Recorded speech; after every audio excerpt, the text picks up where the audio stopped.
Bonjour et bienvenue dans Archi-Urbain, l'émission qui vous parle d'architecture et d'urbanisme. Je suis ici pour vous parler d'un projet dont on a déjà parlé dans Archi-Urbain, c'était en 2012, ça s'appelle Walking Madou et c'était en compagnie de Christophe Mercier du bureau Suède 36. Bonjour Christophe. Bonjour. Comment vas-tu? Bah écoute, super bien. Alors tu as reçu le prix public pour le Walking Madou en 2014, mais vient de sortir fin 2015 une brochure qui explique ce projet. Alors avant toute chose, je voudrais que tu m'expliques ce qu'est Public. Alors, Public, c'est un programme Oui. qui est chargé de former un certain nombre de gens, des professionnels, des non-professionnels, du métier de l'espace public. L'espace public, c'est quelque chose qui a été longtemps négligé comme quelque chose de technique, mais dont on commence petit à petit à prendre conscience de l'importance et de la valeur dans une ville.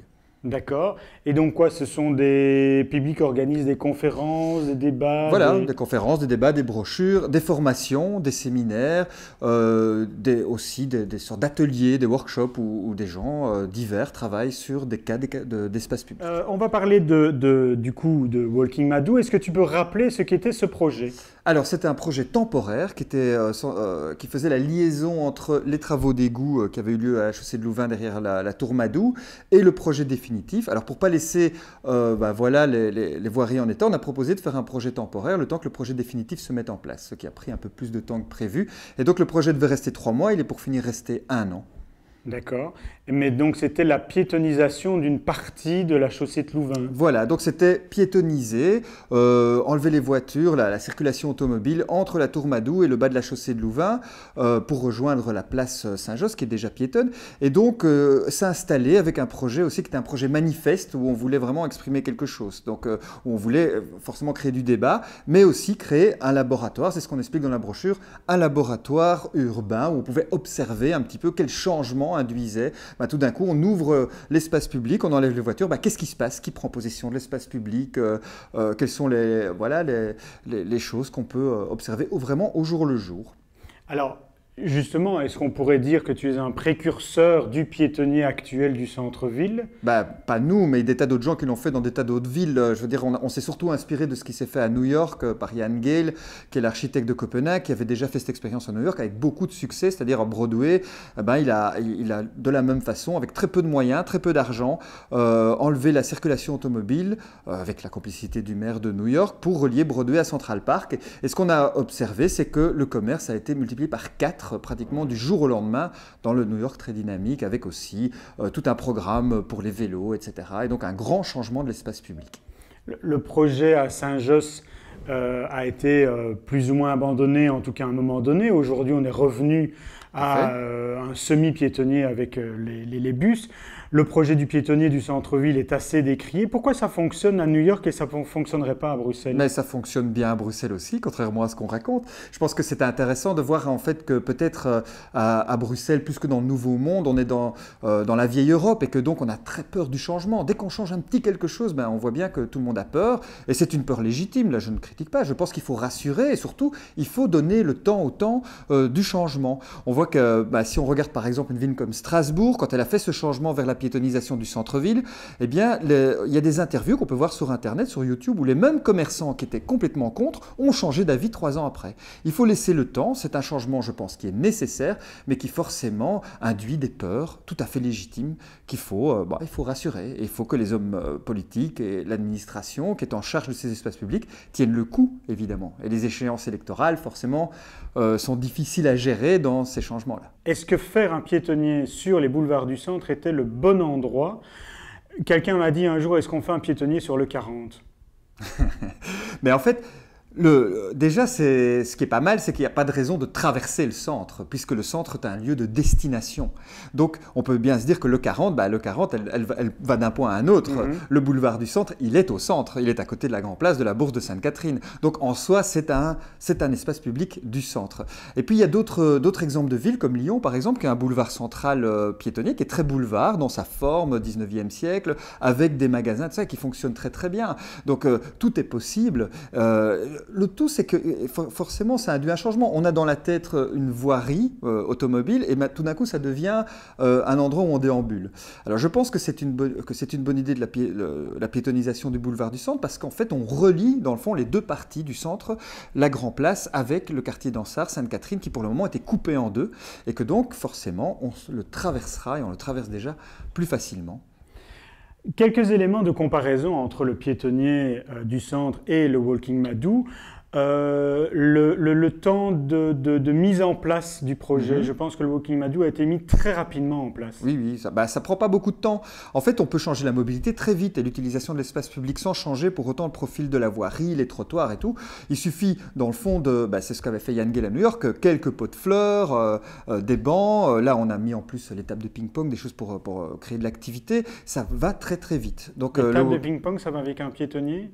Non, là, je pense que c'était une animation un petit peu festive, je veux dire, qui était prévue pour durer juillet-août, et ils ont été enlevés dès septembre. En même temps, c'est ce qu'il y avait également au Walking Madou. Vous aviez mis des éléments espaces, fitness, espace fitness, etc. Oh, il y avait peu de choses, il y avait surtout des bancs pour s'asseoir au Walking Madou. Je pense qu'une rue, c'est pas un parc. Donc, on peut le faire temporairement, comme on le fait quand on fait, je ne sais pas, une foire, par exemple, hein, dans n'importe quelle ville du monde, ou un marché. Voilà, on peut occuper temporairement. Ça peut durer, comme la plage, quelques semaines, ou un marché Noël.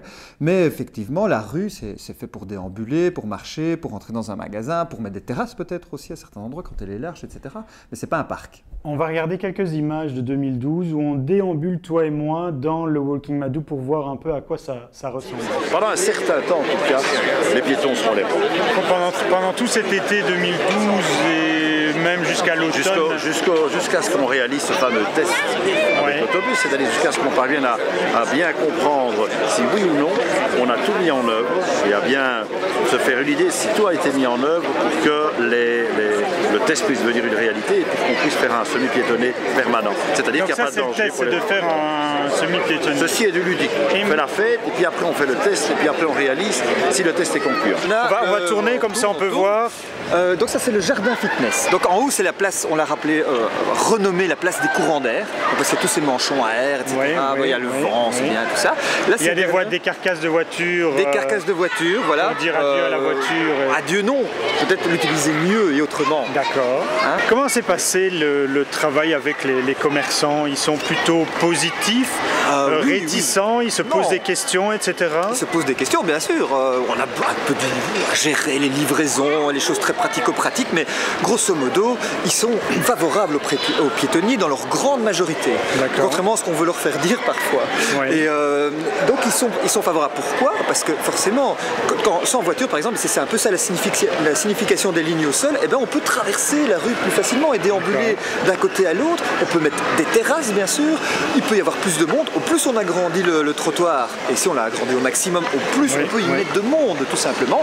C'est plus agréable, il n'y a pas de bruit. Là on est sur une tache jaune, hein. C'est pour ça qu'on a changé de couleur. Oui, ça va, ton filtre va sauter chaque fois. Alors on est justement sur une tache jaune parce qu'on est au milieu de la rue et ici aussi il y a quelque chose d'important. Oui, le père fou. Attention, il va passer derrière nous et voilà le père. Voilà, les clés. Il va jeter les clés. On voit sur les images qu'il y avait de la peinture jaune par terre et vous êtes les responsables également des pentagones de couleurs que vous appelez, je pense, pentaflore sur le piétonnier du centre-ville de cet été. Haro sur le jaune.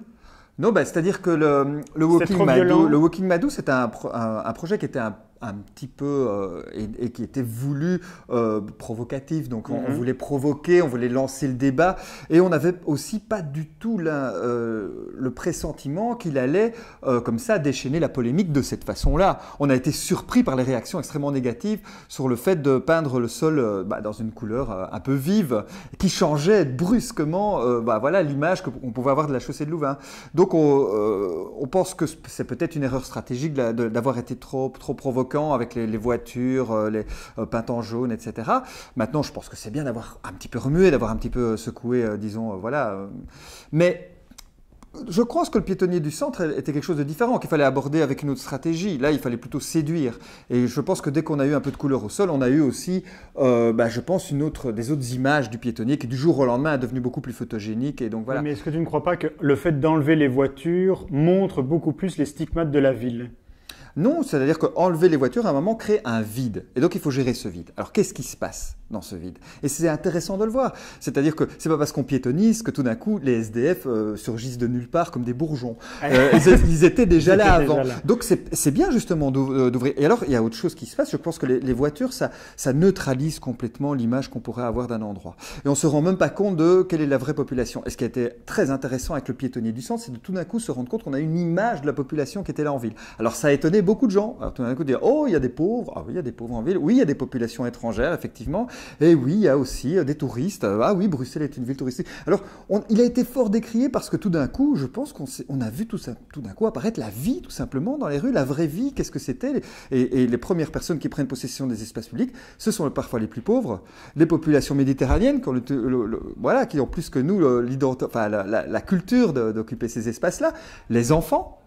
Tout le monde n'aime pas que les enfants fassent du bruit en ville. Les jeunes, les gens qui font la fête, tout simplement. On a vu des gens qui spontanément se sont mis à danser sur le piétonnier du centre. C'est absolument extraordinaire. Moi, ça me plaît. À d'autres personnes, ça plaît moins. Et donc, ça veut dire aussi qu'il y a des tensions à gérer. La ville, c'est très compliqué. C'est plein de choses. Alors, est-ce qu'on la nie en mettant les voitures partout? Moi, je trouve que c'est un peu la solution de facilité. Donc, plutôt créer cette ville à gérer la propreté, la sécurité, et gérer toutes les choses qui sont un petit peu plus difficiles, en termes de politique.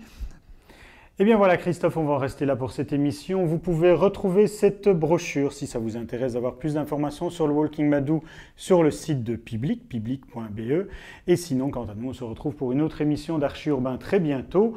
D'ici là, vous pouvez voir et revoir cette émission comme toutes les autres sur www.archiurbain.be. Christophe, merci beaucoup et à bientôt. Merci. Au revoir.